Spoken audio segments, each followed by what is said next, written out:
అసలు లక్ష్మీదేవి మీ ఇంట్లోంచి బయటికి వెళ్ళిపోకుండా ఉండాలంటే ఏం చేయాలో తెలుసా? మీరు ఎప్పుడైనా సరే ఒక గిన్నెలో ఉప్పు పోసి ఒక 7 లవంగాలు వేయండి. 7 లవంగాలు వేసిన తర్వాత ఆ గిన్నె పట్టుకుని ఇల్లంతా తిరగండి.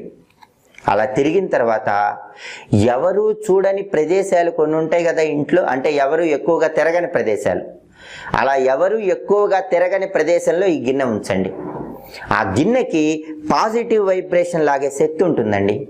విపరీతంగా ధనం మీ ఇంట్లోకి వచ్చి చేరుతుంది. కాబట్టి మీరు చేయాల్సింది ఏంటంటే ఒక గిన్నె తీసుకోవటం, ఉప్పు పోయటం, 7 లవంగాలు వేయటం, ఆ గిన్నె పట్టుకొని ఇల్లంతా తిరగండి. ఏ రోజైనా చేయొచ్చు, శుక్రవారం చేస్తే చాలా మంచిది. ఇల్లంతా తిరిగిన తర్వాత ఇంట్లో ఎక్కువ మంది తిరగని ప్రదేశం ఉంటుంది కదా, అక్కడ ఈ గిన్నె ఉంచండి. ఆ గిన్నె ప్రతిరోజు కూడా ధనాన్ని ఆకర్షిస్తూ ఉంటుంది. దానివల్ల లక్ష్మీదేవి ఇంట్లోంచి వెళ్ళిపోమన్నా వెళ్ళిపోదు.